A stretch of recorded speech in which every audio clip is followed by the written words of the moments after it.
ଚାଲନ୍ତୁ ଆଜିର ପ୍ରଥମ ପ୍ରଶ୍ନଟି ଆଲୋଚନା କରିବା।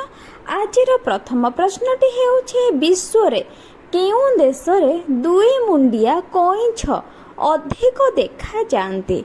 ବିଶ୍ୱରେ କେଉଁ ଦେଶରେ ଦୁଇ ମୁଣ୍ଡିଆ କଇଁଛ ଅଧିକ ଦେଖାଯାଆନ୍ତି? Option A England, option B America, option C Dubai, option D Bharat. ସଠିକ୍ ଉତ୍ତରଟି ହେଉଛି ଅପସନ୍ ବି ଆମେରିକା। ଆମେରିକାରେ ହିଁ ଦୁଇ ମୁଣ୍ଡିଆ କଇଁଛ ଅଧିକ ମାତ୍ରାରେ ଦେଖାଯାଆନ୍ତି।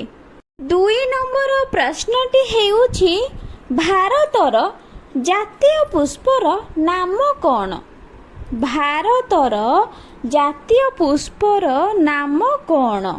Option A Mandar, option B ଟଗର, ଅପସନ୍ ସି କଇଁ, ଅପସନ୍ ଡି ପଦ୍ମ।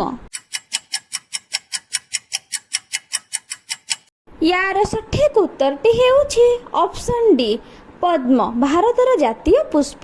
3 ନମ୍ବର ପ୍ରଶ୍ନଟି ହେଉଛି କେଉଁ ଜୀବ ଛିଡ଼ା ହୋଇ ଶୁଏ? କେଉଁ ଜୀବ ଛିଡ଼ା ହୋଇ ଶୁଏ? ଅପସନ୍ ଏ ହାତୀ, ଅପସନ୍ ବି ବାଘ, ଅପସନ୍ ସି ଘୋଡ଼ା, ଅପସନ୍ ଡି ଗାଈ।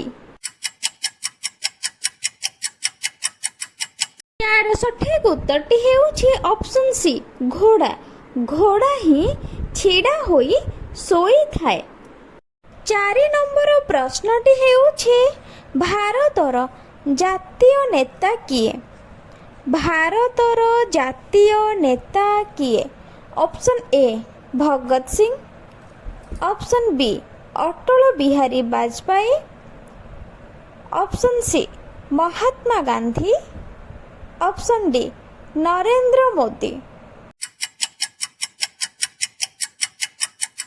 ୟାର ସଠିକ୍ ଉତ୍ତରଟି ହେଉଛି ଅପସନ୍ ସି ମହାତ୍ମା ଗାନ୍ଧୀ। ମହାତ୍ମା ଗାନ୍ଧୀ ହେଉଛନ୍ତି ଆମ ଭାରତର ଜାତୀୟ ନେତା। 5 ନମ୍ବର ପ୍ରଶ୍ନଟି ହେଉଛି ଭାରତର ଜାତୀୟ ପତାକାର ନାମ କ'ଣ? ଭାରତର ଜାତୀୟ ପତାକାର ନାମ କ'ଣ?